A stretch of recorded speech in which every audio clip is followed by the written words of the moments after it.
welcome to another episodic podcasting adventure. It's Talkamania.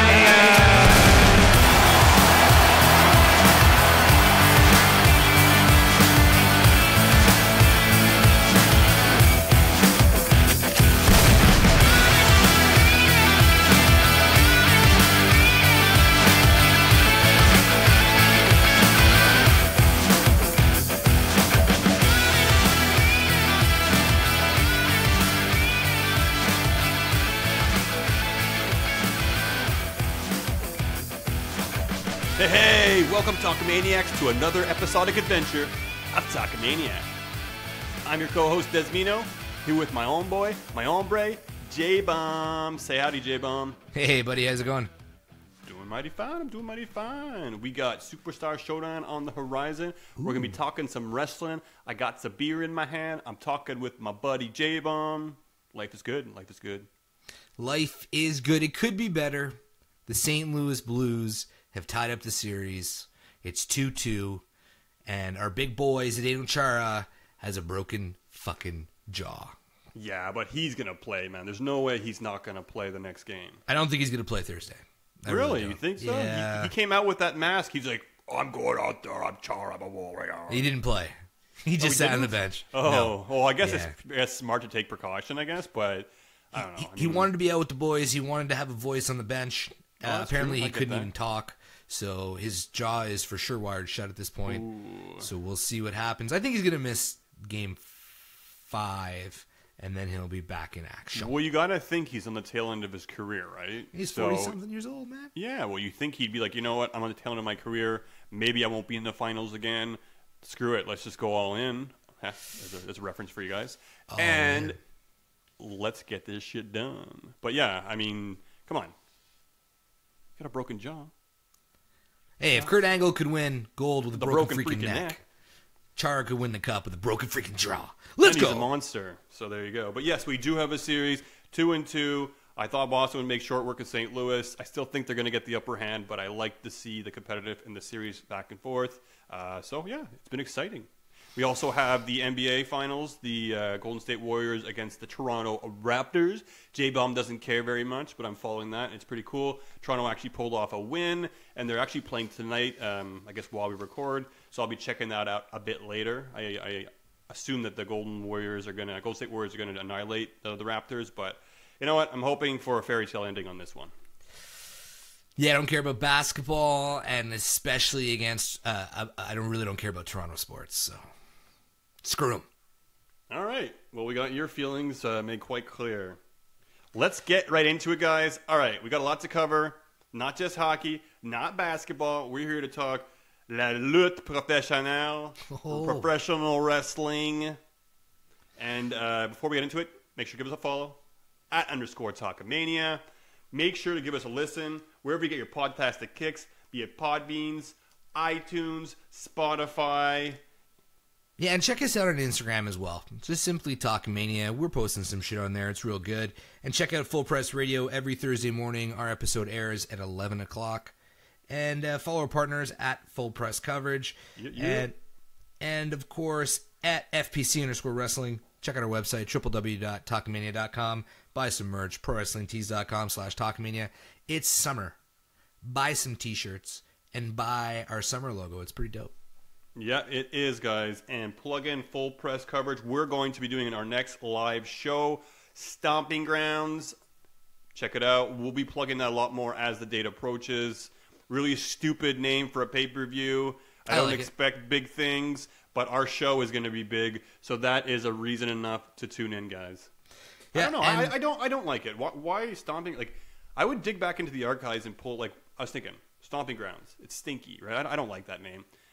What about, like, Unforgiven or No Mercy? You know, I know they're not the best names, but at least they're better than Stomping Grounds. I don't think a name really matters at this point, especially with WWE pay-per-views. I mean, it doesn't mean anything. Like, I remember when Unforgiven started, I think it was Kane and Undertaker in that fire match. Yeah, and it was supposed to be like big feuds where like somebody was unforgiven. Yeah. So, you know, but isn't that every pay-per-view? Apparently not. But we do have an episode. Even though the wrestling world hasn't been that interesting this past week, we've thrown together some stuff. So in this week's episode, we're going to be talking about the little bit of news that is going on. We're going to talk about NXT Takeover 25. Pretty good show. We're bringing back Salty or Sweet, the segment that everybody loves. We're going to be doing that through the Raw and SmackDown edition. And, of course, we're going to give our Super Showdown predictions for this Friday's quote-unquote pay-per-view. Yeah, boy. So let's get into it there, Des. Jon Moxley, this morning, if you're in North America, became the new IWGP United States Champion after defeating Juice Robinson at the Best of the Super Juniors in Japan. Des, I know you haven't had a chance to take a look at the match yet, but what do you think about him picking up that title? Well, I think it was expected. I mean, yeah, so J-Bomb and I, for those of you following us on Twitch, maybe we're going to put it up there. We dug out the archives, dusted off an old game, and we've been playing some Minecraft. Holy shit. Holy shit. You completely forgot. We were up so late last night. We're just like, shit.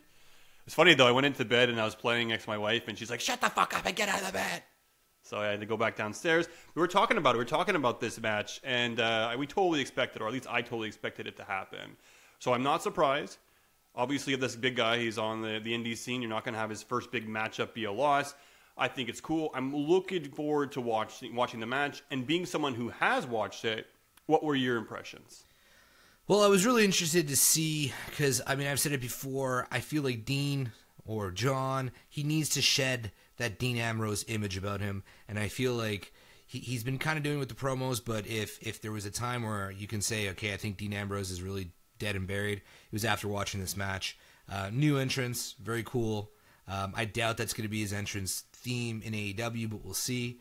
New ring attire.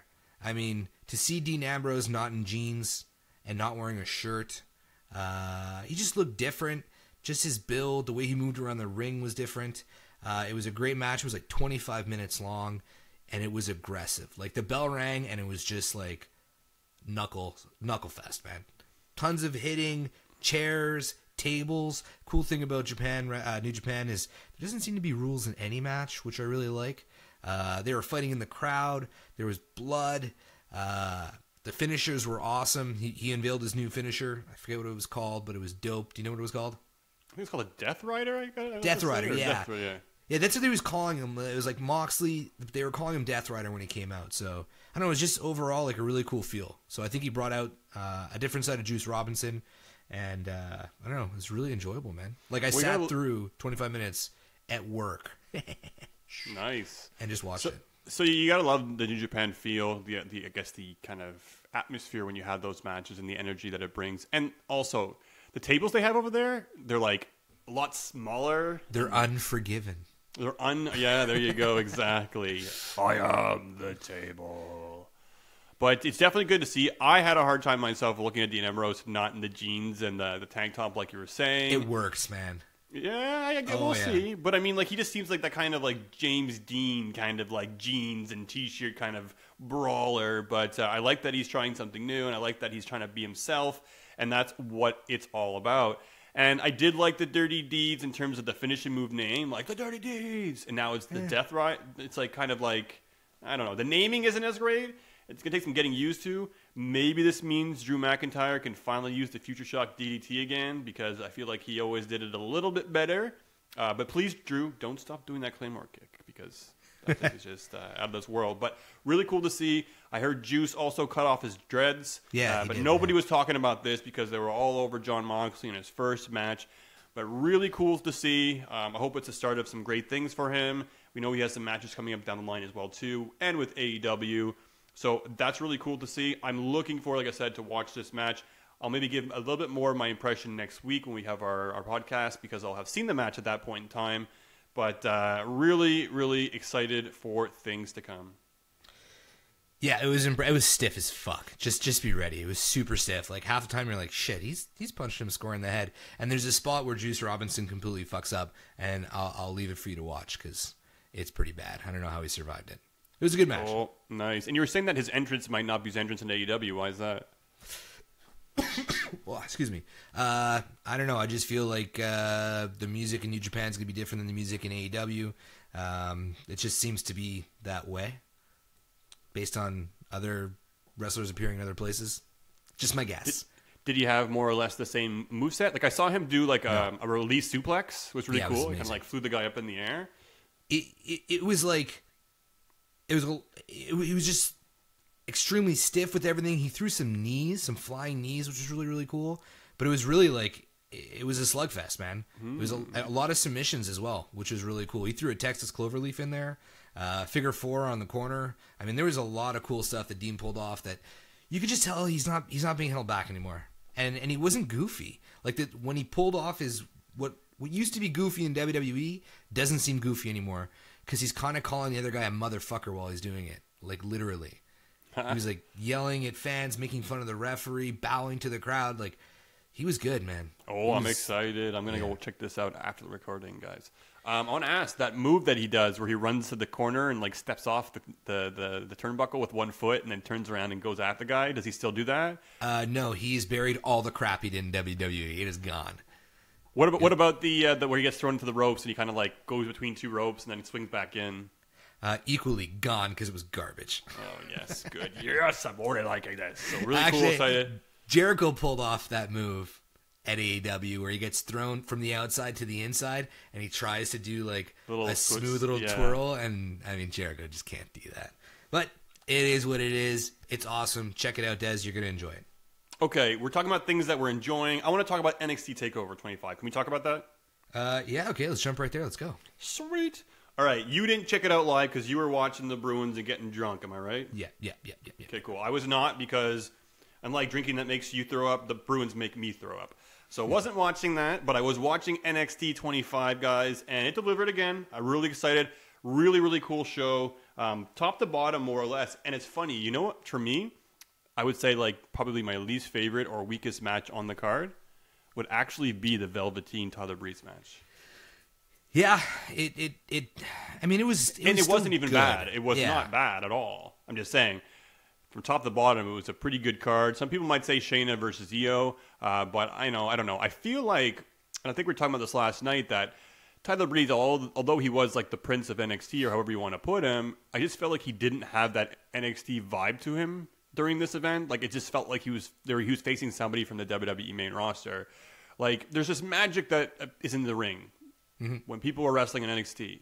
All the false finishes, the moves, the innovation, and although the match itself wasn't bad, I don't know, I just had him in my mind, Tyler Breeze, as just like a main roster guy, and I can't really see it. I never really followed him too much in NXT either, to be honest with you.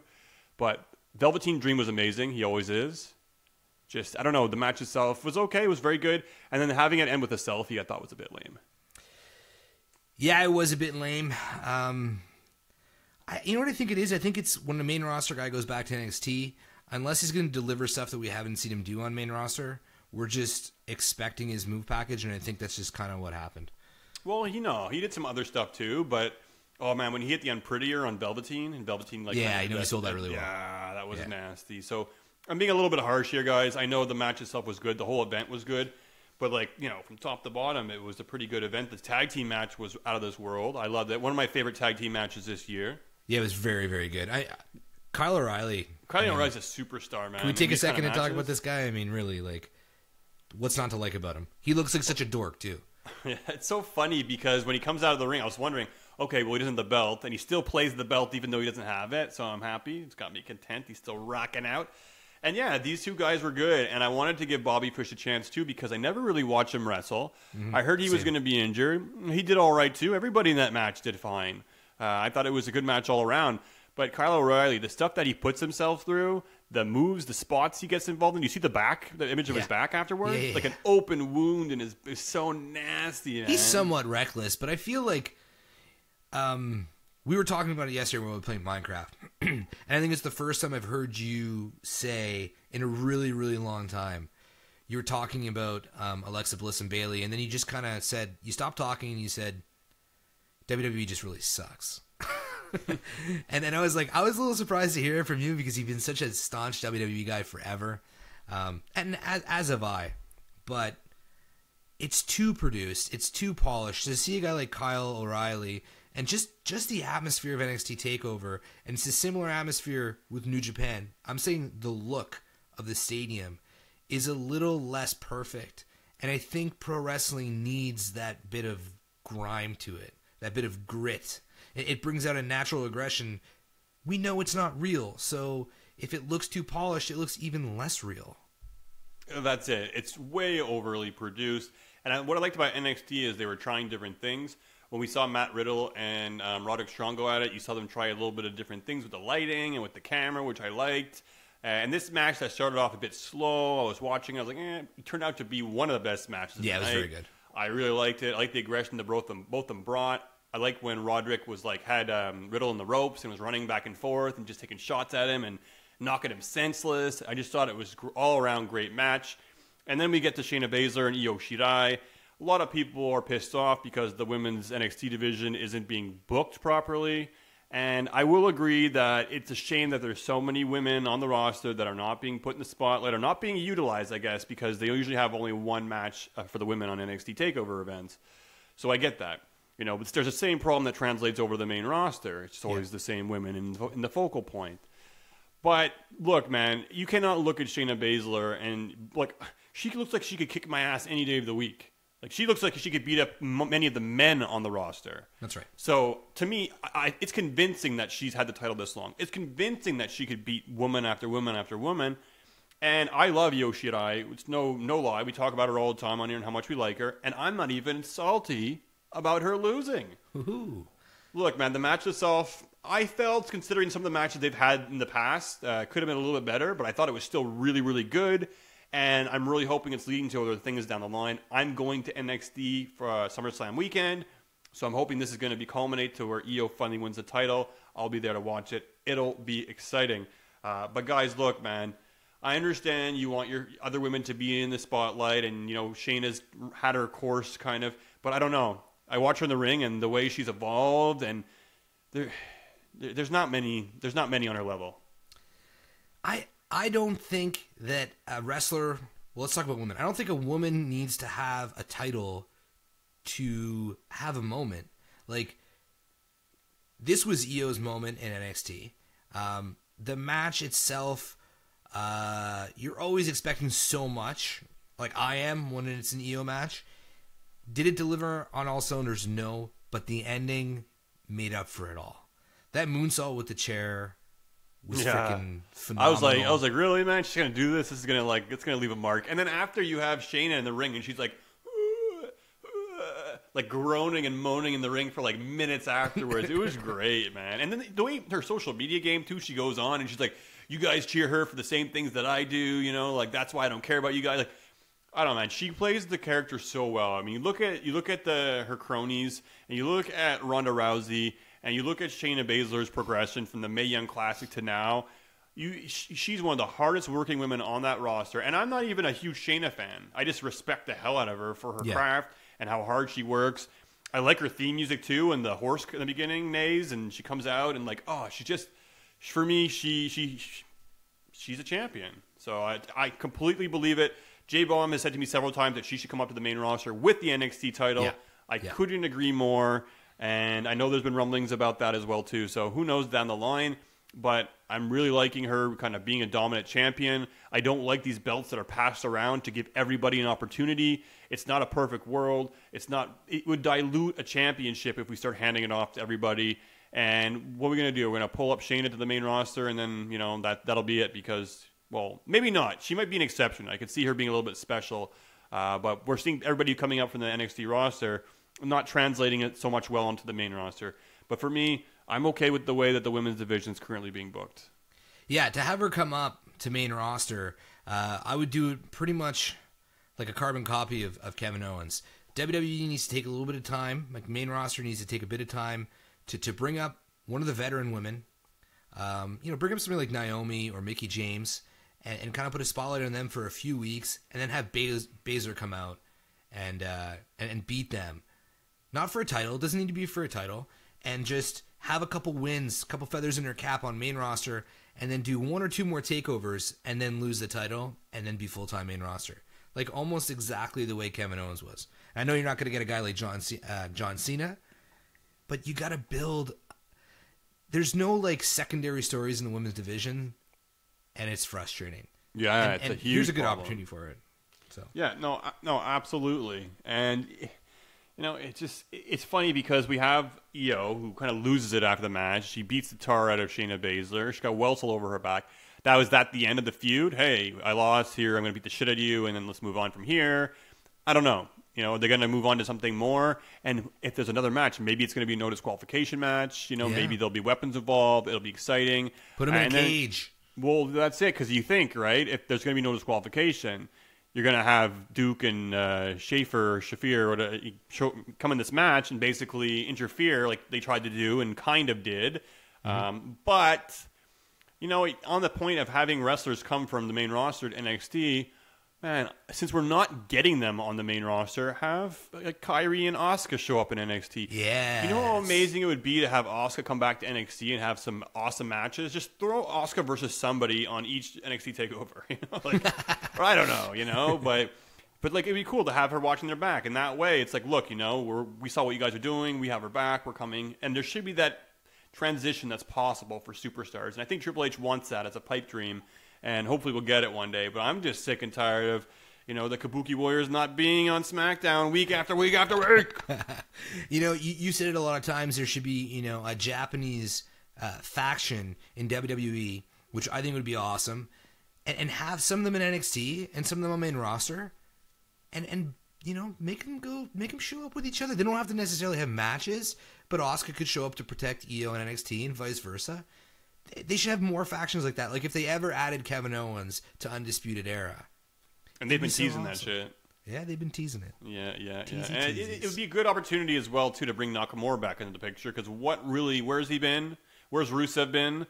Like, it's really getting, alarming to see who is not being used in for how long now. And I understand the whole, let's rotate them in week after week to keep things fresh. We have not seen the Riot Squad. There's just so many people we just have not seen, Mojo Rawley, who we were happy about, but EC3 people are complaining about. Now he's holding a party cup, and it's just week after week after week after What's in the cup? What's in the cup? Last week he was sitting in the back, and he had that cup, and he was like, cheers, during the block party that the Usos had. Yeah. And I think people were meme the hell out of it. And it seems like the WWE scours the internet for memes and then acts on it. The whole Brock party, right? Yeah. They made it into something, and now the whole carrying a cup around. What is he, like a street prophet now? First of all, I'm going to give the Street Profits props for MVPs of that tag team match for sure, man. Just flying around. Yeah, they were. It was an incredible match. Man. So many spots. There was a lot of spots in that match. Yeah.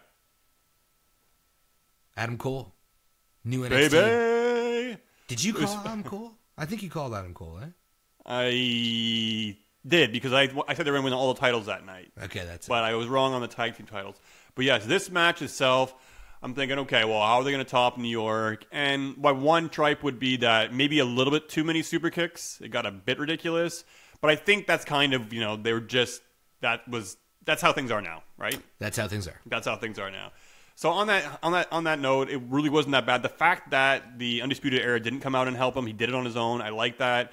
I feel like there's a little bit too many of those.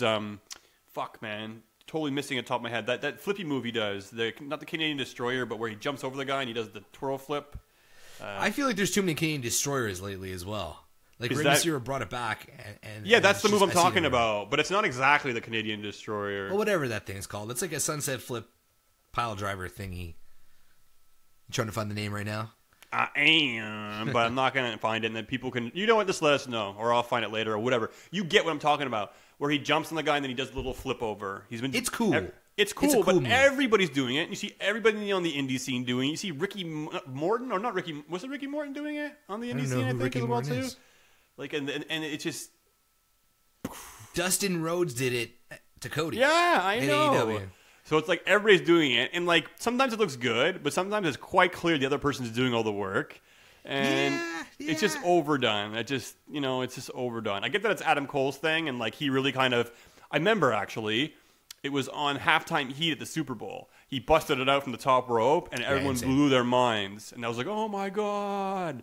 And then after that, everybody started doing it on the indie scene, and it's been the same ever since. And I don't know, when a wrestler goes out there and he's like, look at my, there's some wrestlers that are I'm standout, I'm original, look at my moveset, and they show that shit that they're doing. It's like, like the Ricky Morton one or whoever the whatever they're doing it. The old guys are doing this move, and it's like, yeah, it's cool that they're able to hold on to the guy when the other guy does a flip. Like, I'm an asshole. I know I'm being critical and I'm being picky, but it's just like, if you've never seen it before, it looks phenomenal. Because you're like, how the fuck did they even do that? John Cena's busted that move out. Yeah, but that was a little bit back in the day, like where it was still like not seen as much. Yeah. So not seen as much. Not seen as much. Not seen as much.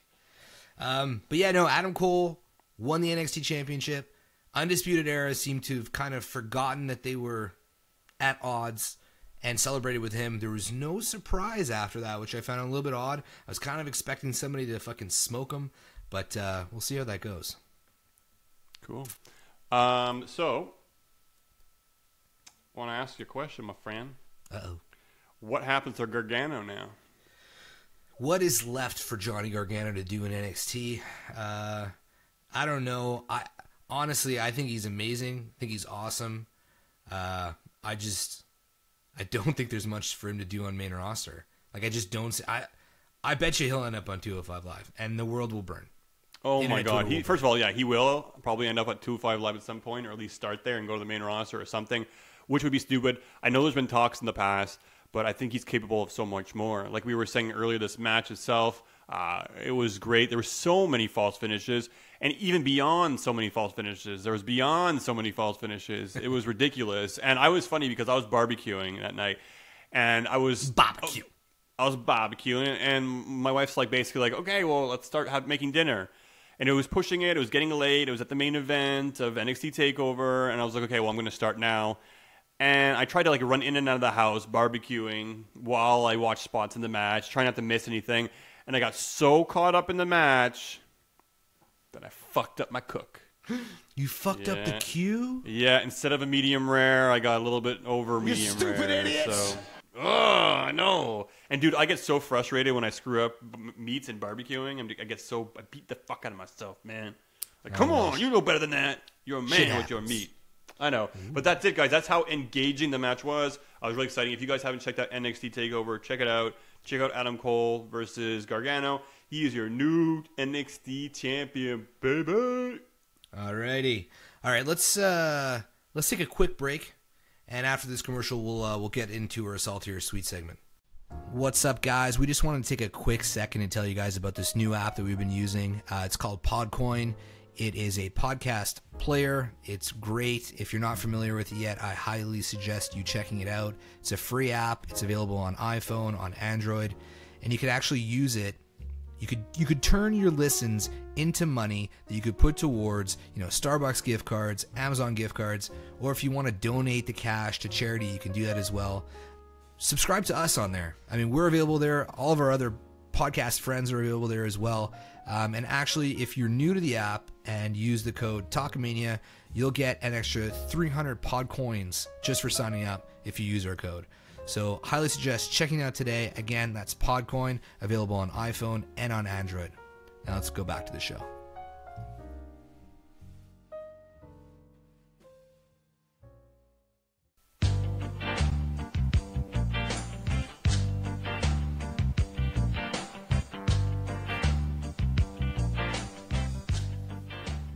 All right, ladies and gentlemen, we are back, and it's time for some salty or sweet. The that music's Raw dope as fuck, and man. SmackDown. It is very good. I love the Mean Street Posse theme. It's always pimp. Yeah, I could do some cool stuff to We that. should make our own like Mean Tweet Posse. Mean Tweet Posse. Yeah. Oh shit! Hey, maybe we get something there, Des. Maybe you got something. All right, let's get on it. There is almost nothing happening in the WWE world these days. It seems like every year, or sometimes twice a year, the Saudi show holds the storylines hostages. So Dude, we're gonna. It's an equivalent to a wrestle. They're saying it's a WrestleMania event. What a Who's shit they? Who's the WWE, they? The WWE. And what is shit on WrestleMania? It's like we wait a whole year for this, and it's like, oh yeah, no wait, this is the real WrestleMania in Saudi Arabia. Yeah, okay. We had a great time in New York. Des, it was like memories I'll save for life. But I'm not kidding. If this is the state of WWE come next April, I'm thinking maybe we hold off on WrestleMania 36 and we hit up next year's Double or Nothing. Or I'm not doing both. Oh, You always more. More. I'm excited. I want to do more. Kids. Man, dude, there's going to be a pirate ship next year. If I look at that set and it's like, here's the concept art and there's a big pirate ship, like, I'm there, man. I'm there. For sure there's going to be a pirate ship. And it's in Florida, which is awesome. Yeah, Hey. for sure, man. Maybe we could rent out a place for like a week or something. Yeah. Money. Anyways, let's get salty or sweet. Here we go. Shane and Roman Reigns. The build so far for Super Showdown. Des, salty or sweet? It's just, I don't even care. It's shit. It's like, like, I don't know. Like, I could sit here and say I'm salty, but I don't even care about it. I guess, yeah, let's say it's salty. I guess it could be a lot better. I find it's really lazy. So, and it's also culminating with the fact that I'm watching AEW. I'm watching NXT. I'm like, holy shit, this is good stuff. And then I turn on Raw, and I see Shane McMahon coming out, talking about how he's the best in the world, how he ages like a fine wine, and he gets better in age, and the same crap that I don't want to hear and I don't believe. And to me, it's ridiculous. His whole, well, you attacked my father. Well, fuck, man, Shane, you attacked the Miz's father. And I get the whole, he's a heel, so double standard, all that shit. But I don't know. I just don't know why this feud is happening. I don't see why he's gone after Roman Reigns. So they could tie it back to, he should say something like, hey, I've had a severe concussion since you speared me at Survivor Series 6 years ago, and, I didn't really talk about it, and that's why I sweat so much.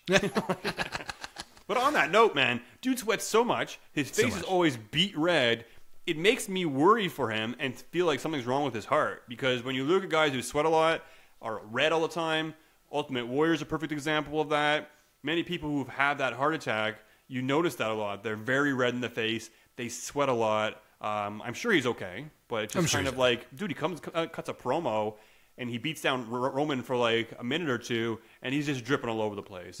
So He's a head sweater. So for me, I look at it at the fact that this is the Saudi Arabia event. They just throw these kind of random matches together. I think they just wanted to have Shane versus Roman as a, I guess, I don't know. Something? An appealing match that we can enjoy. But yeah, no, it's crap. It's crap. Salty. It's salty.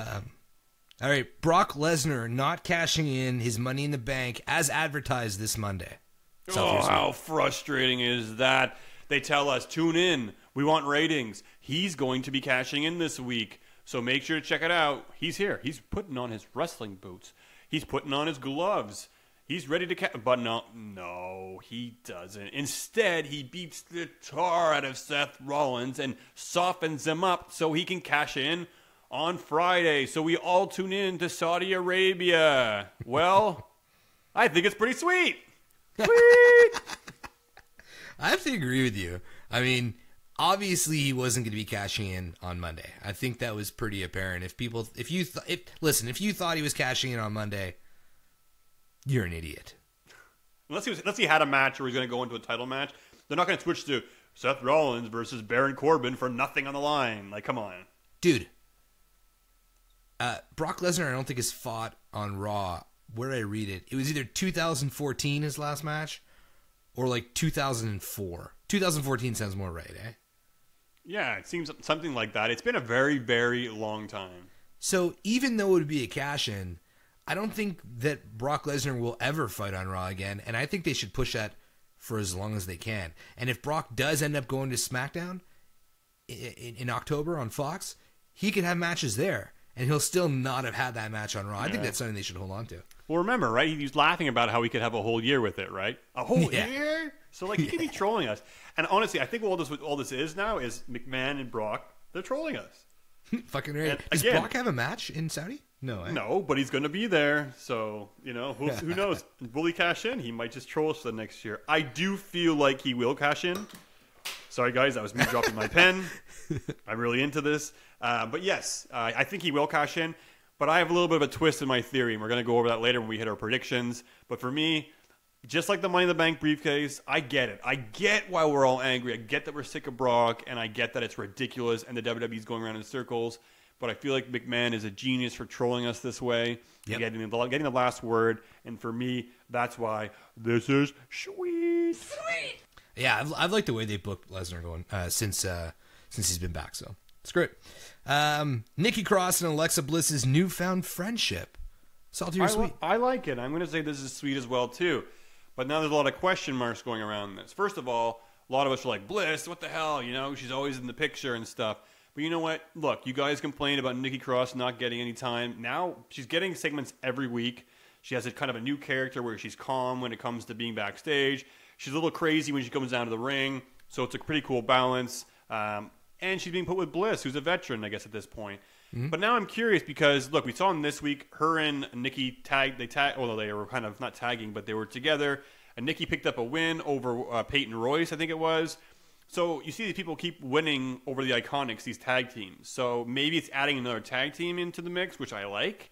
But now we see Alexa Bliss on SmackDown this past week was in a number one contendership match. So she is cleared to wrestle. It looks like she's good now, back to be in the squared circle. And immediately they throw her into the number one contendership against Bayley at Stomping Grounds. Yep. A lot of people upset about this. And, well, look. Wait, are you salty or sweet on that? Oh, okay. Let's make this a 2-for-1. Let's do a 2-for-1. Two-for. All right. So when it comes to their relationship, I would say that Nikki and, well, I already answered that. Nikki and Alexa, I'm sweet. I like it. It's a chance for Nikki to highlight and be, I guess, shown and showcased because she was being left out. I know a lot of other women are as well, too, but, you know, we'll take a win where we can get one. But now, her being put into the number one contendership match, I think it's awesome. It's another kind of, I'm not saying it's sweet. I'm just saying I think it's awesome that they're kind of like, she's back into it and they make her the number one contender again. It's almost like another troll to us. And I don't know why I'm getting off by all these. But you're turning a little McMahon over there. I will say I'm salty on this one. Only because, first of all, I feel like this is going to be just a match for Bayley to retain and build some credibility, ultimately. So I feel like they could have had her in a matchup with somebody else who hasn't had the chance to do so. So I think having her in a match against Ember Moon could have been cool. You know, something like that. One of the women that are kind of haven't had that chance.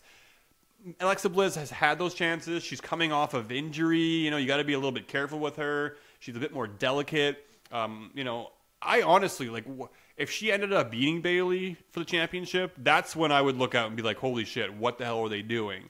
Because ultimately, right now, I feel like it's just going to be, you know, a credibility match to build up Bayley. They're not going to take the title off her right away.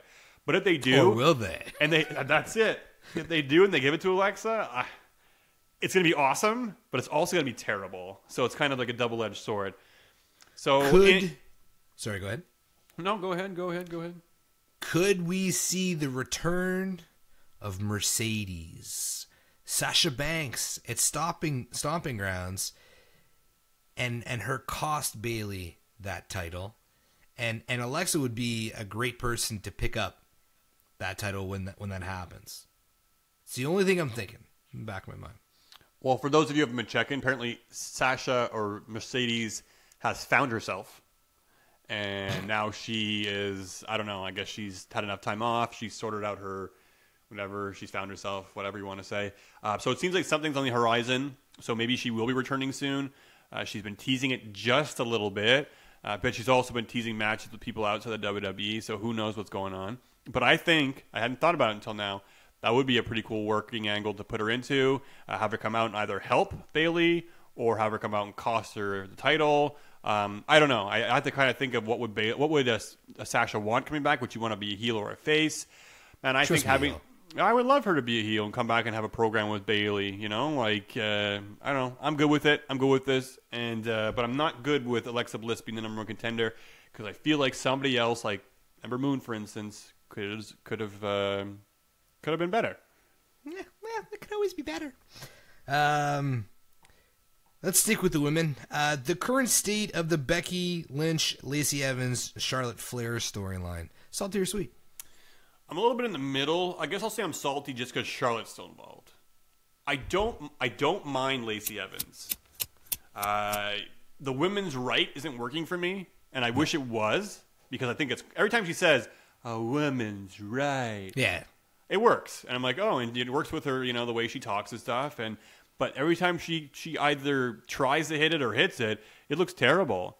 And you could blame it on her. You can blame it on the person who's selling it. But the punch on Charlotte this week just looked really bad. And half the time when she hits it, well, the person just kind of like goes, oh, or like falls over a little bit. And like, is this her finisher? Is it not her finisher? I'm not really sure. So maybe she could have it as a signature and then pick up something else. But, I like what I'm seeing. And she's been losing. So, they're not pushing her to the moon. But always having Charlotte be there. Her coming out. And the same thing this week with Alexa Bliss, Moment of Bliss, right? You have all these women coming out who are claiming their stake on the championship, which made sense. Because, I was a Money in the Bank holder. I was a Money in the Bank holder. I was a Money in the Bank. Oh, no, I'm Charlotte. I'm coming out because I'm just Charlotte. And it's like, what? Doesn't even make sense. She's a queen, bro. She's a queen. And this whole wild card thing, right? So, like, there's so many wild card wrestlers, and it's cool and all. I get it. But, like, all the wrestlers that were in that segment were pretty much on Raw. So it's like... Yeah, I've lost count. Yeah, that's it, And I might be wrong just because I lost count. But it's like, it looks to me like you don't want these opportunities. Like that Moment of Bliss could have been like a Kabuki Warrior segment. Oh, here we go. And then we could have just had the match set up anyways, regardless, Like, I don't know, or have a backstage segment. It's just, man. I'm so salty it is. Yeah. Rey Mysterio this week dropped the U.S. title, and not only dropped the U.S. title, he just handed it to Samoa Joe. Des, salty or sweet? So initially I had sweet because it's back in Samoa Joe's hands. Cool. But I have to say it's salty because the whole thing has been a clusterfuck. Yeah. So first off, we have Rey Mysterio not winning the title by not pinning Samoa Joe. He won the title by not pinning Samoa Joe. Yeah, winning the title by not pinning Samoa Joe. And then after Samoa throws a tantrum and slams Rey, injuring him, which would cause a whole nother issue. And then Dominic's not there anymore. And then he relinquishes the title and just hands it back to Joe. But, like, can we do that? You can just hand it back to the previous person? Like, I didn't know that was pick and or choose when we can do this. Why couldn't Finn Balor do that with the Universal title? Exactly. So it's kind of just doesn't make sense to me, and it makes me feel even more so that the WWE just does not care about the United States Championship. Like, I don't think they give a shit about a lot of things. They could have made like a 4-way at Stomping Ground. They could have had like, hey, like Samoa Joe versus Dominic. I think that would have been a little bit too much, but I would have paid to see that. So I would have paid to see that too. But yeah, no, I don't like how this whole United States thing's been going on. You could literally erase what happened in the past month or so, and we're just kind of back on track. And that's like there's no consistency. No, and it's insulting. It's insulting to us. I was offended. All right, this one I think I know your answer. This week's episode of Firefly Funhouse. Salty or sweet? Oh, my, how sweet it is. Dude, definitely my favorite so far. And I'm sitting here week after week complaining about how I'm getting tired of this shit. And I want to see it. Well, not this shit. I won't call it shit because it's good stuff. But I want to see where it's leading to. I want to see his first feud. I want to see who he's going to be wrestling against.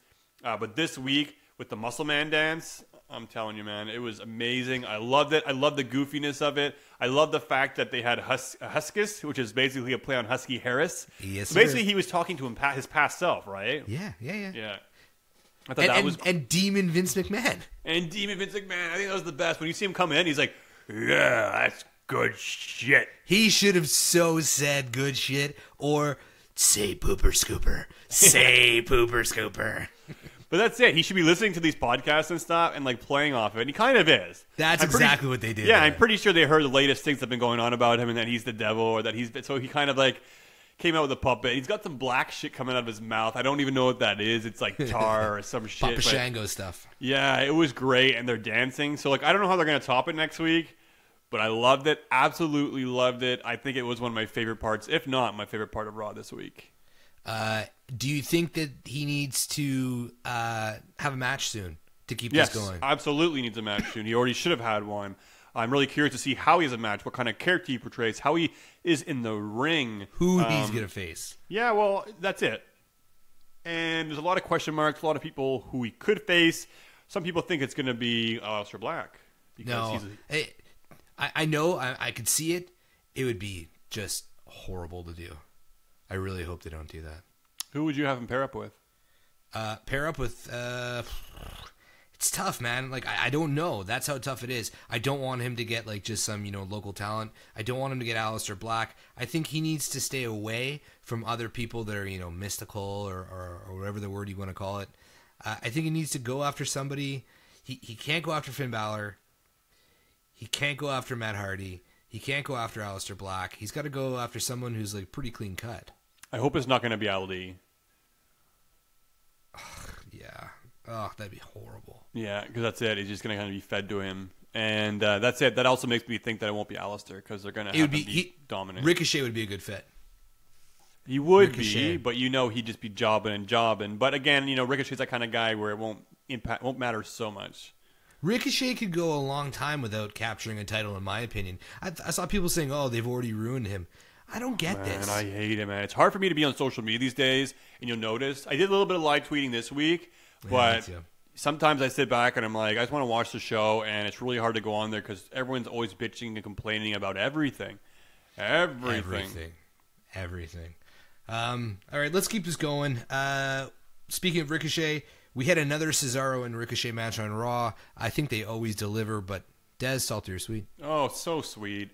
I don't know, man. We retweeted out a few GIFs of that match. One where it was like a weird tilt-a-whirl flying up in the air, jump to the moon. Honestly, how did he do it? I watched that GIF like 25 times in a row, and I'm like, okay, I get like each rotation. My brain had to understand it, but then there's just this one where I'm like, he's facing up, then he's facing down, and then back up. And he's like flying around the air. He's not even. It's the chemistry these guys have together is phenomenal. Nuts. I thought the match was really good. The fact that they're giving us week after week, I like this because McMahon's actually sitting back and being like, "This is good shit." And to have these guys go again for a third time was great. And I'm hearing rumors that they're going to have a gimmick match coming up. You saw them pull out a ladder and a table. So it might be a TLC match, but I love these guys. I could see a best of 7. I could watch a best of 12. These guys are really, really good. I guess it would have to be an odd number. So I guess fight forever. Fight forever. I would fight Chan forever for that match. It was really funny to see R-Truth though on that table when he pulled it out. And you know what? The fitting is good because Dez, I want to know 24-hour title so far. Salty or sweet? Oh man, it's sweet. I love it. So good. Yeah, and a lot of people are knocking it because it's a joke title. It looks like shit, and yes, it looks like shit. And I'm almost happy it looks like shit. It kind of works. Yeah, that's it. And it is a joke title. But you know what? If someone's gonna make it relevant and pull it off, it's R-Truth. And dude, the guy's funny. He's worked his ass off, and he's been in the WWE for years, even before he came back to the WWE. So, I don't know, I'm liking it, and he's making it relevant, and he's making it one of the more entertaining parts of both Raw and SmackDown. And you can say that's very sad, and yes, it is very sad. But at the same time, I'm liking what I'm seeing, and it was cool to see that under the ring, the camera under the ring, where he actually ended up pinning Elias. I thought that was pretty cool, so I'm liking it, man. I'm liking it. All right, talking about under the ring shit, because people were making jokes that Undertaker probably recorded that. Undertaker and Goldberg's promos that we saw on Raw and SmackDown Live. So pretty much the build to Super Showdown. Dez, salty or sweet? Well, I wouldn't say I'm exactly salty or sweet on this. If I have to say one or the other, it would be leaning more towards the sweet, but I'm also just kind of neutral on this one. And there's reasons to that. One being, I don't believe these guys really need a long build-up for their match. You have these two iconic characters, Goldberg and Undertaker, facing off against each other. Should have been Sting. Fair enough. It very well might be. Sting's talked about coming out of retirement to face the Undertaker, if anything, so who knows. But, we probably won't see that match, but you never know. But look, the Undertaker came out on Raw, and, he cut it really close. He did his long entrance, and yes, he got hard cut off at the end of Raw before he can get his final lines in. Oh, boo-hoo. But boo-hoo. But I will say, man, he really gave a lot more really kind of emotion into his promo than he usually would. I want the mythical Goldberg. He was very kind of loud with his Goldberg. So it seems like Undertaker's really pushing this. And then you have Goldberg coming out this week. I will say, I wasn't too impressed with him coming out without fireworks. I think if you're going to make an exception for anybody coming out, it probably should be Goldberg. I'm not even a fan of his, but without the fireworks, it just looked ridiculous. Very odd. He didn't even know what to do. And come on, it's sparklers. How much could that cost you guys? But anyways, he comes out, he cuts his promo, laughing like he's going to beat The Undertaker. And then the lights go out, Undertaker shows up. I thought it was funny, though. When the lights went out for the second time, they went out for quite a long time. So it's like... Well, he's old. Let me ease out of this ring. It's like an old man easing into a hot bath. It's like, oh, let me get out of the ring, and oh, yeah, my back. And He should have just pulled him through. Should have popped through the ring. I know it's old and overused, but I love when a wrestler pops through the ring. Yeah, no, it's definitely cool. Do I think the build? I think the build-up could have been a little bit longer, like maybe the week before, but I don't think it really needed to be. I think the miscue in terms of the timing of going off the air on Monday was pretty sloppy. But I don't know. I'm really indifferent on this one, so I'm neither salty or sweet. I just don't care. Ooh, and that's the worst. But there's a lot of that going on. All right, let's end it off with Kofi Kingston and Dolph Ziggler, their build to Super Showdown. Salty or sweet? I think it's going to be a good match. I think Kofi Kingston and Dolph Ziggler can deliver. I think it's going to be a pretty good one in the ring. I think Dolph's been pretty good in the mic. Very emotional, very intense. Maybe a little bit too intense at times, but, I think everybody generally likes the promos that he's cutting. I ultimately don't see Dolph Ziggler winning this match. No. It's been an all right build-up. Has it been terrible? No. So it's kind of sweet. I thought this week on SmackDown, honestly, because I generally skip through a lot of shit. I stopped to listen to Ziggler because this is the first time that I've watched him since he's been back, and I thought the whole thing was really good. Like, it was a little awkward how they, he surprised Kofi in the ring, and then they kept having these pre-cut promos ready for him on the fly, which was odd. But I thought like it was a good story to be told, and the intensity is there for a match that shouldn't fucking matter. Yeah, it matters. I think it's, to me, I think it's the best build on this pay-per-view. Well, it's funny because you look at all these matches and you're clearly seeing that they're kind of like ignoring the regular flow of things and just throwing together these matches for Super Showdown. So, like, probably should be Kevin Owens or Sami Zayn, but both of them are going to be off. So they're kind of bringing Dolph Ziggler in to do the match. And I expect Kofi to retain, but the build-up itself has been all right. I think the guys are going to put in a good match. I love the dig at the United States Championship forfeit that Ziggler did, because they never really talked about that or mentioned it. He dropped the title, then came back. It didn't make any sense. So the fact that they can kind of tie it in somehow and make us be like, oh, okay, well, now it meant something. He walked out, and Kofi would deal with all this shit that he had to deal with and kept going, and Dolph Ziggler walked out when things got too rough or too hard or when the fans didn't care about him, or I don't know. So I kind of get it. So yeah, it's clever. It's a clever build. It's a clever build. And I guess I'll give this my I'll give it a little bit of a sweetness. A little bit of sweetness. All right, do you got anything else salty or sweet you want to talk about before we move on to our predictions? Yes, I do. Uh-oh. So first thing, the Kabuki Wood! No, I'm just joking, guys. I'm salty about that. But one thing I keep seeing all over social media, and it really grinds my gears, I really hate this shit, and you might have seen that all over. Which superstar are you based on your birthday month? Oh, or which superstar is your best friend? Or which superstar is going to be your tag team partner? Shut the fuck up. I have had like 20 different wrestlers on my month of my birthday. Who comes up with these things? Where do they get them from? And people are so into it. It's like, oh yes, Becky Lynch, awesome. It's like, what, doesn't mean anything. Doesn't mean anything. I'm just tired of seeing these things all over my timeline. It's a weird phenomenon that I don't understand. I hope it's the younger fans that are enjoying it. If listeners, if you enjoy it, we're sorry.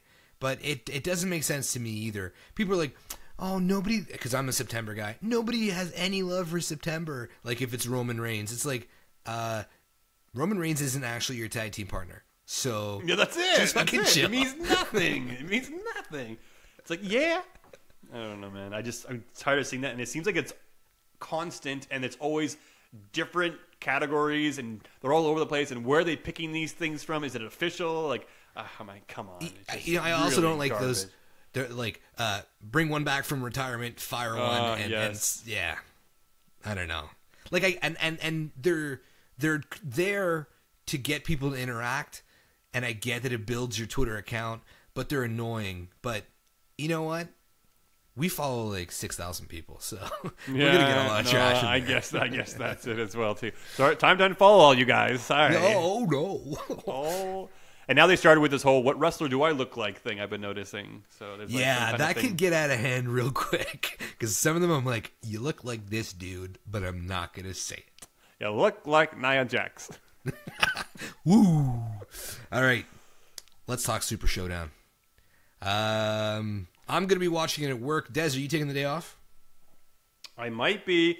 So I ordered a new shed for my backyard. And I'm going to be getting it this week, and I think it'll be on Friday. So circumstantially, I'll be working from home, and I'll be checking out Super Showdown, and I'll be tweeting it, and I'll be live with you guys for the ride. I like these events, not because I think it's great, just because it's cool to have it on Friday. It's a great way to wrap up the week. It's cool to have a pay-per-view during the day. And I like these 50-man Royal Rumbles, to be honest with you. I like there's so many people involved, that there's so many people. It's a Royal Rumble, or is it a Battle Royal this year? It's a Battle Royale, I think. Oh. I don't know if it's for any stipulation on like a future title match or something, but I still think it's cool nonetheless. I like having these Battle Royales or Royal Rumble matches. So I hope there's a 24-hour defense within the Battle Royal. Oh, that'd be cool. It's neat because you see, like in certain matches, they'll be like during this match. No, during this match, you cannot pin the 24/7 champion. When he fought Elias, nobody else could jump in and do it. Oh. So I thought it's cool that they kind of like will make exceptions here and there because it would make sense. Otherwise, people would be like, "Can't somebody just run in the ring during the match and pin him?" So I like that aspect of it a little bit. Is he going to Saudi Arabia? I don't know, but we'll have to wait and find out. All right, let's get through this card. Not that exciting, guys, so we're not going to spend too much time on it. But let's start with Demon Finn Balor versus Andrade. Andrade, who had an excellent match against Apollo. No, he didn't. He got interrupted pretty quickly. I was surprised. I was like, really? Apollo's getting a match? Oh, no, he didn't. It was a quick segment. They had to get it in there. Balor came out. I think it's going to be a fucking awesome match, first of all. Yeah, I agree. The Demon Finn Balor has yet to be beaten. I don't see him being beaten on such a short build-up. I think Saudi Arabia is that kind of match where it's, kind of pay-per-view where they kind of throw these matches together. You know, we don't see much of a build-up for the Triple H match. We don't see much of a build-up for the Undertaker match, nor this. So, for me, I have to see the Demon taking this. I do ultimately think Andrade is going to win the Intercontinental Championship. It just won't be that on that day. It's not going to happen. He's not beating the Demon. It's going to be Finn Balor's night. Yeah, I agree. I think the Demon's there to appease the Prince and for everybody to see his awesome entrance, which is fine by me. Get all that stuff out of the way. Let's move on with the pay-per-view. But yeah, there's no way Demon's losing in Saudi. Well, that's just it. It's the Demon. And remember, we're in Saudi Arabia. And in Saudi Arabia, don't we all have a little demon living inside of us?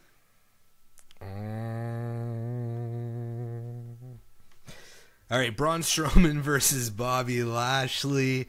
Wow. Walking the line over there, Des. Okay, Braun Strowman, Bobby Lashley, we saw them face off in what was the most compelling part of either Raw or SmackDown this week. I think it just won it all. The bitch slap was really good in the arm wrestling match. The chalk to the eyes was actually pretty decent. I know you didn't like it. I actually enjoyed the segment, but I'm taking Bobby Lashley here, man. Yeah, interesting. So I didn't like the segment, but then I kind of dissected it back in my mind. First of all, I'm not a fan for these gimmicky shit stuff like signing a contract or a dance contest or an arm wrestling match. Oh my god, what a waste of time. No, I need to interrupt you here because there was a dumb gimmick once upon a time that changed your life and my life forever. And that was the day that Rusev got the key and Rusev Day was created. Yes, I guess that's true. So there are some gimmicks that are very, very good. Well, that's it. I kind of went into this being like, oh, an arm wrestling match is going to be so stupid. And then, the bitch slap was good. The powder in the face was good. And then, dude, having Bobby Lashley hit Braun Strowman with his own finisher, I thought it looked good. I think that was an accident. I honestly think Bobby Lashley picked him up and was like, oh, shit. And then I have to do the move.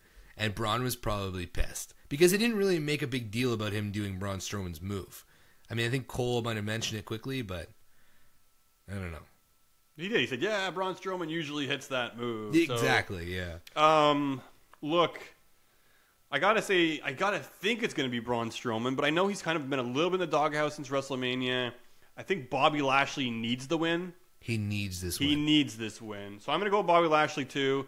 I don't necessarily think he'll win, but I think he's got to win. Yeah, maybe he might. Yeah, because I see here in your notes, Braun Strowman's in bold, which usually means that's your pick. That's who I'm going with. Yeah. But yes, I'll switch it up. I'm gonna say Bobby Lashley. I'm here with you. I don't know how he's gonna do it, but he's gonna do it. And man, I gotta say, I'm probably alone on this. I kind of miss Leo Rush.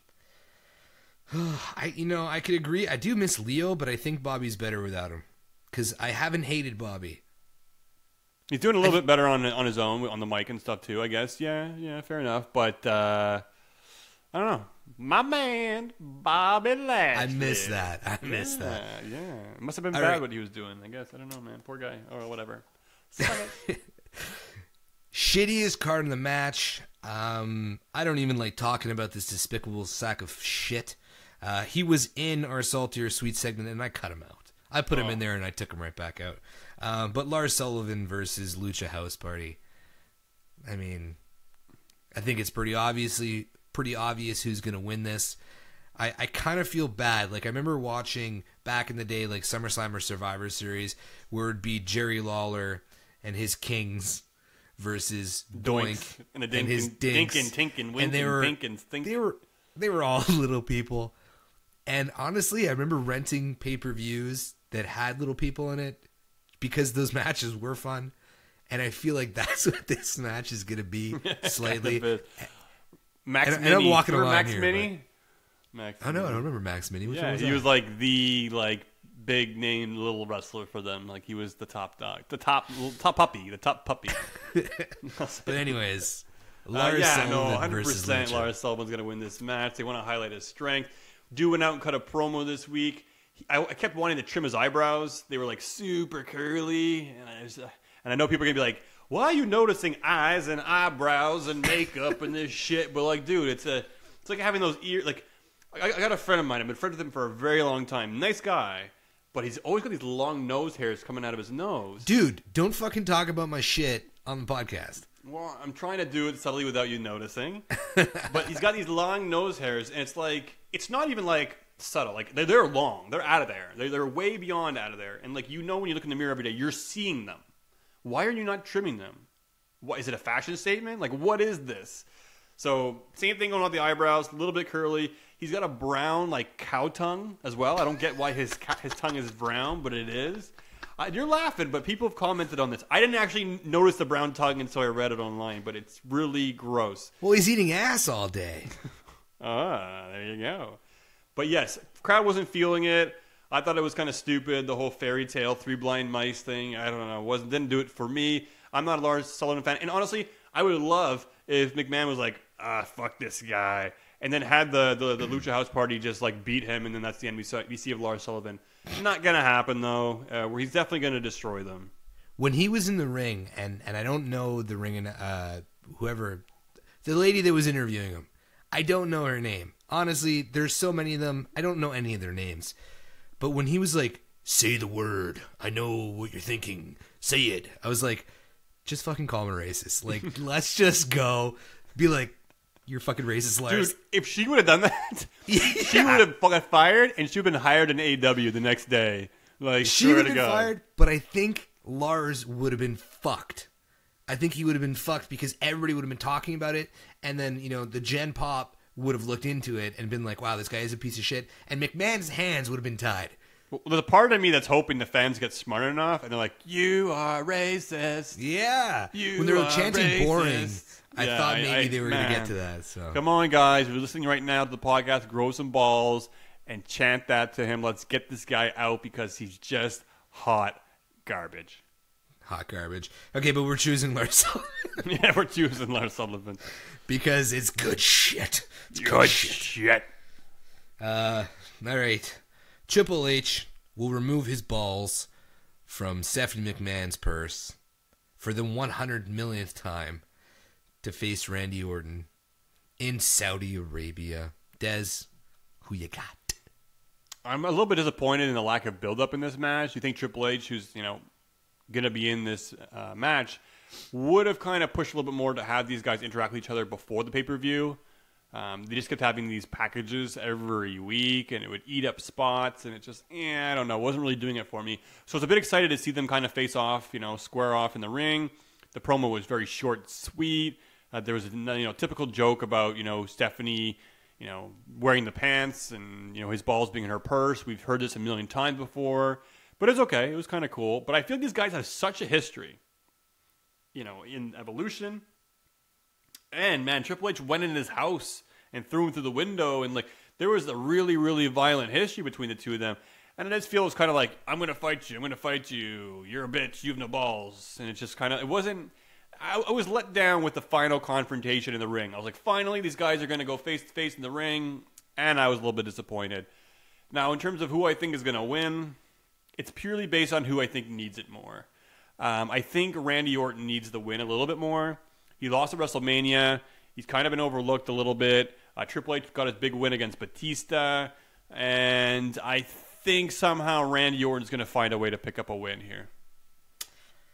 Yeah, you made a good point. Who needs it more? And it's not like either of them really, really need a win. But out of the two of them, yeah, Randy needs it more. I think Triple H won last year in Saudi anyways, right?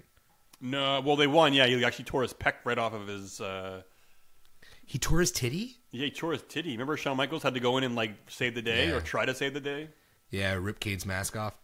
Yeah, that match was so bad. The only thing I take from that match as a positive is I hope Shawn Michaels is like, fuck, what did I do? And he needs to have another match to, be like, okay, that's my last match now. Yeah, no regrets on that one. Yeah, right. Well, it could have been a little bit better, but it's like Kane was so tired and out of shape and out of place and, awkward, and Undertaker was he's like an old golden retriever with bad hips, he just can't move around, and Triple H couldn't do much, so Shawn is like, oh well, I'll just go in there and just get my ass kicked, and he tried to do that moonsault from the outside the ring, and nobody caught him, and he busted his face open. It was just a mess. So yeah, well, let's talk about Goldberg versus the Undertaker. All right, let's go right into Goldberg and the Undertaker. I don't give a shit. How about that? I'm really curious on how they're going to book this one because, look, Goldberg's coming back. We thought that was his last match that we had saw previously, but he's coming back. Is he really going to come back to lose a match? I don't know, man. It doesn't seem like he would, but I know Saudi Arabia pays good coin. So it's very possible that they're like, I'm not going to lose against The Undertaker. Here's $2 million. I'll lose against The Undertaker and eat his asshole. I'll buy my son a new house and a car and a T-shirt. So it could be that case. Will Undertaker job to Goldberg? I don't know, man. He's lost to Brock Lesnar. He's lost to Roman Reigns. Could it be a possibility? He really put a lot of, passion into his promo. The unstoppable Goldberg. He said, I don't know. I never really felt Undertaker really into a promo like he did this time. So maybe he has respect for Goldberg. Maybe he will. But no, I somehow it's going to be a short one. We know Goldberg can't wrestle long matches.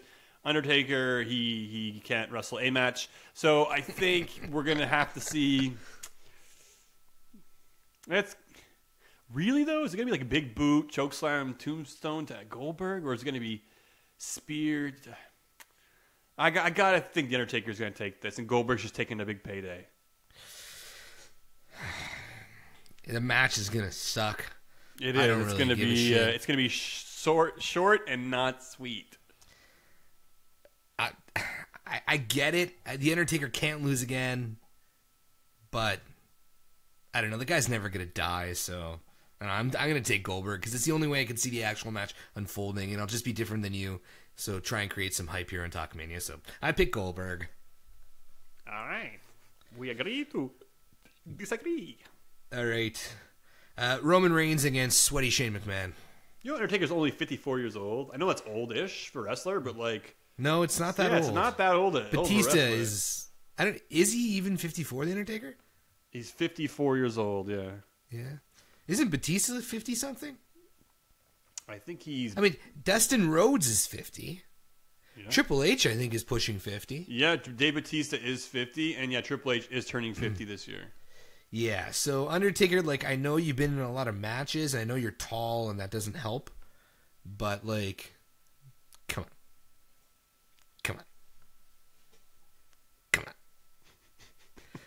We're trying to be nice here on Talkamania. Like, Mick Foley looks better than The Undertaker. So you can't really say that Undertaker put his body through hell. Yeah, Mick Foley can't walk and shit, but, like, The Undertaker, he really looks like 95 to 100 degree, I've been walking around all day nutsack. That's what he looks like. In the hot sun of Texas or something. He's got like a really burnt chest. You know, he actually looked a little bit better this week because now he shaved the sides of his head. You know that haircut people do now? Like Samoa Joe was doing it for a while. Or like, yeah, it's like the double undercut or whatever. Yeah, exactly. And it kind of helps people who are like have a receding hairline, so they just kind of shave off the sides and flip the hair back. That's what Braun Strowman's been doing. But man, Braun, you seen him, man? He's really quickly losing his hair. Back to the old hairline. Over here, Dez. I'm going to do a salty or sweet on a whole bunch of wrestlers' hairlines. Yeah, we should do an episode on hairlines. That'd be great. I know all about losing your hair. But you look at him, I'm pretty sure Braun Strowman's about a year out of shaving his head and doing the Big Show cut. I don't know how we got here from Shane McMahon versus Roman Reigns, but we did. But we need you to pick here. Oh, Roman Reigns and Shane McMahon. Okay. Yeah, I was wondering, where's the transition? It's just like, no. No, we were talking about them, and then we got to fucking Braun Strowman's hairline. Oh, okay. It's going to be Roman Reigns. Shane's not going to win. You know? Okay. Unless they're going to play into the whole match with stomping grounds between Drew and Roman. Maybe Drew's going to interfere and make Shane win. That's going to lead up and add fire to the fuel of their feud going into stomping grounds. But no, man. Roman Reigns is going to win this match. Hands down. Easy. Yeah, Roman Reigns just doesn't lose matches, so I think we're pretty safe to say. And he's been, the underdog against Shane McMahon somehow. And, I don't get it. Is Shane McMahon like a full-time wrestler now? I don't understand. So, do you remember when they all came out to the ring and like, we're the authority and we're making changes and we're listening to you guys? What happened? And B, yes, is he a wrestler now? What's going on, man? I don't know. I've always loved Shane McMahon. Loved him. I was begging for him to come back when I started watching wrestling again, and then boom, he came out on Raw like not long after. And you even texted me and you were like, dude, you got your fucking wish. This is crazy. My wish now is for Shane McMahon to leave again because he's horrid. He was bad as a GM, and he's even worse as a wrestler. So his promos are sloppy. Fuck you, Shane. And I also feel like what happened with the whole Miz and Shane thing, like I felt like Miz never got his win in the end. There was no payout. There was no payoff. That's it. And it's like I thought they were doing this for the Miz and Mrs. and maybe they were, but it's like, what now? And now we have the Miz like just showing up randomly in like Miz TV this week, and it's like the Miz is kind of even getting shortchanged.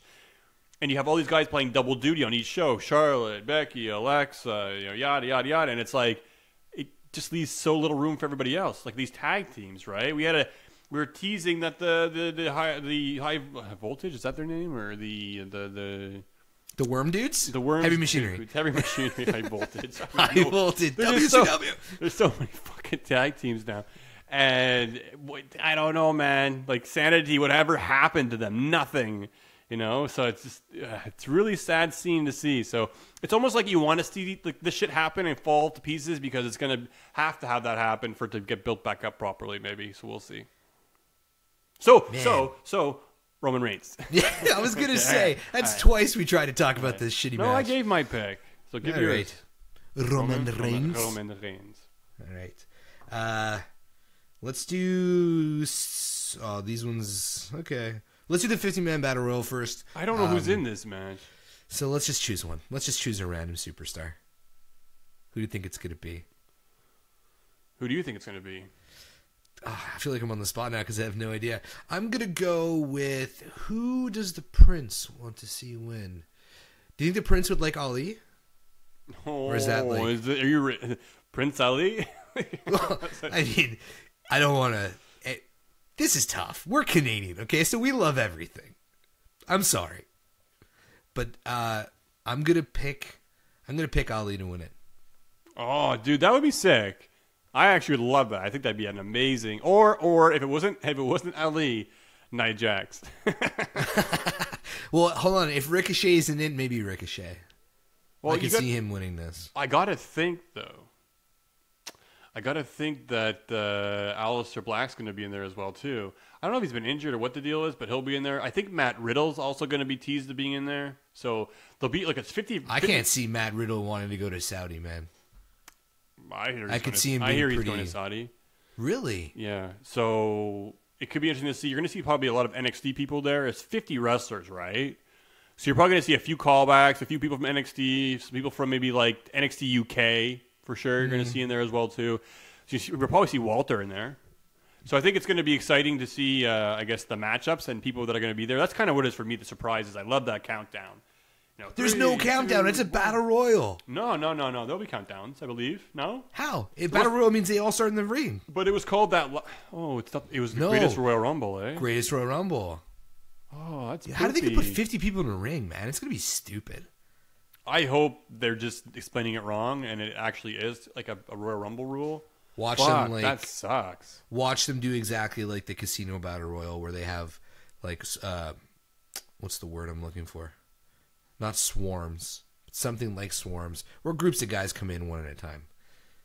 But are you picking somebody for this, or you're looking through the list, eh? Because you want to sound educated. I took a risk. There is no list.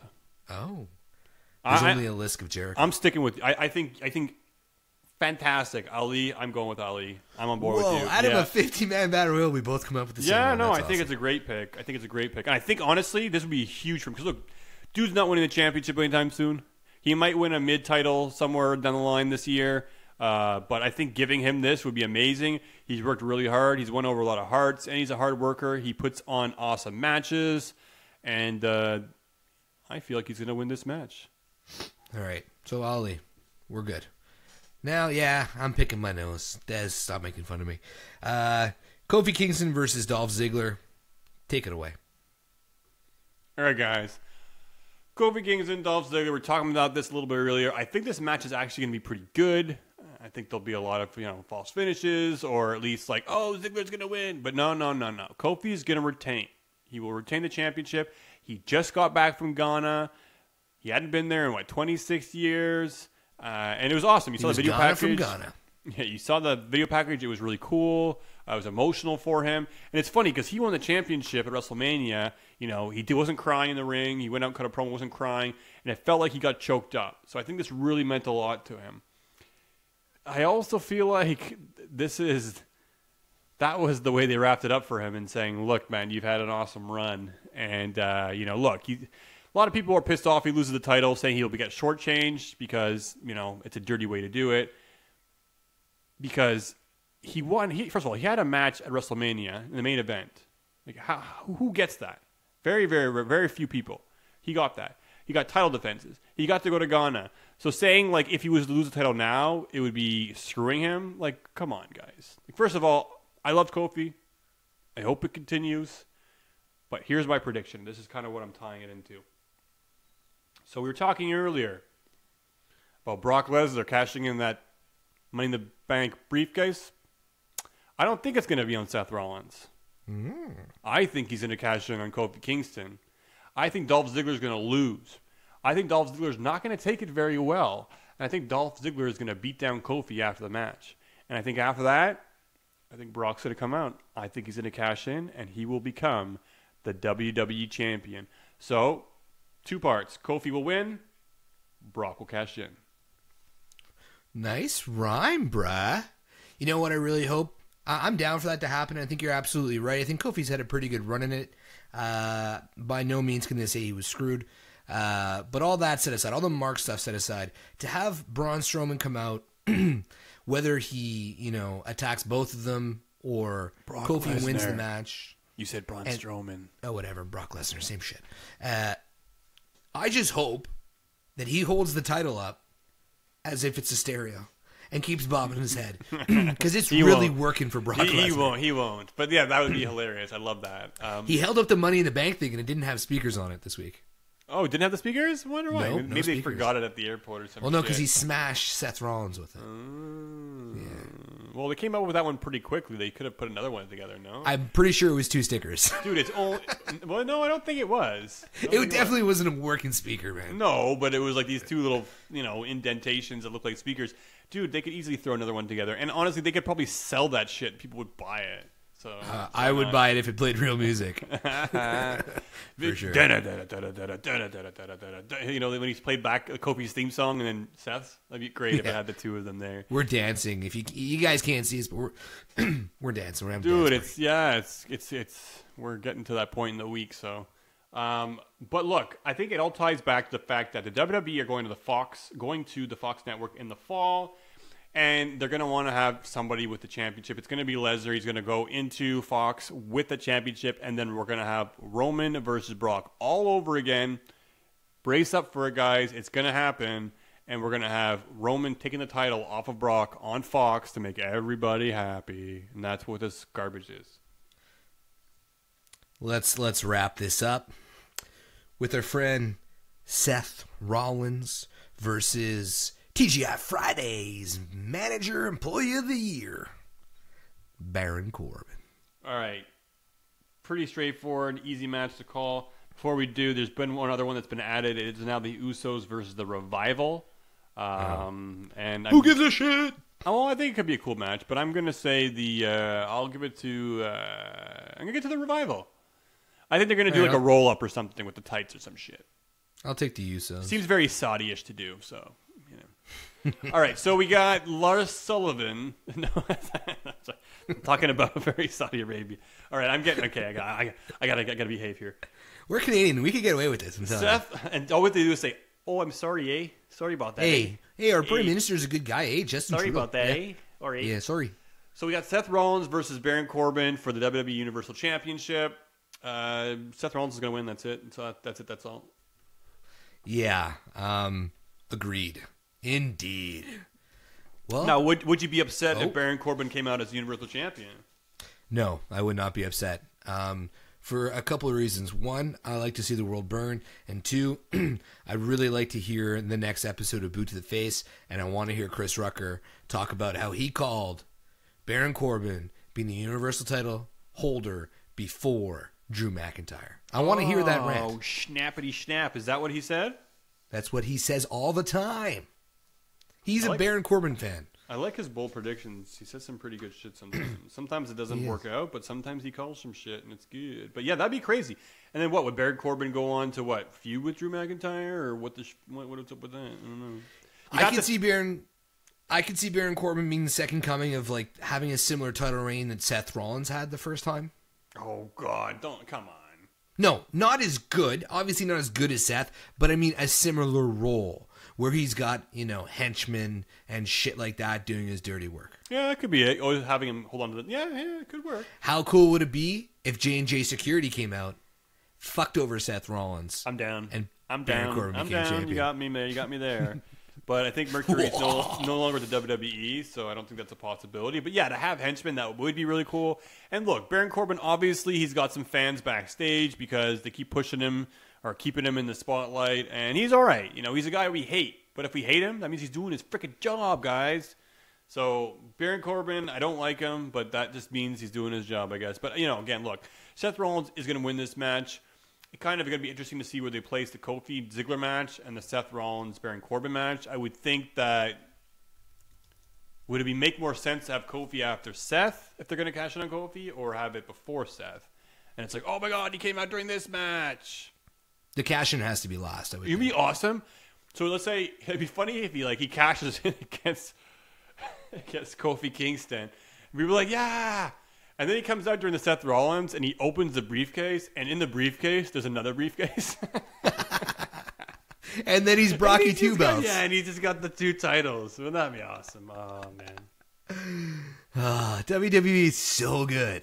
It's so good. It's so good, it's bad. And it's so bad, it's awful.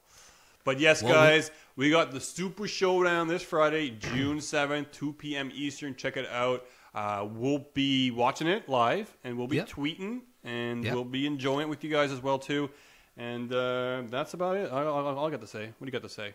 Anything else? That's another episode of Talkamania and the Bad Guys. You know where to follow us, @_Talkamania on Twitter. You know, wherever you get your podcast, it kicks from. Stay tuned. June 23rd, we're going to be doing our live show for the Stomping Ground. It's going to be good on Full Press Radio. So check them out at Full Press Radio. And, of course, as always, buy some merch. ProWrestlingTees.com/Talkamania. Check out our website, Talkamania.com. That summer logo is sweet. Sweet. Yeah. Go Bruins, go. We got some other... Oh, yeah. No. Go Bruins, go. Dude, you can owe me a cold frosty one or something afterwards because I've been letting you spew that shit all over our timeline. And honestly, it's hard, man. It really hurts my heart. I'll buy you a Bruins championship T-shirt. Oh yeah, and then I'll wet my butt with it. Oh, fun fact: Dez bought Boston Bruins gear when we went to see Boston versus Montreal back in 2009. Shh, don't tell him. Yeah, so fuck you. But on behalf of Talkamania, before we get any further, J-Bomb's out. Dez, say bye. Have a fucking happy Rusev Day. Suckers walk. Hoo-yah!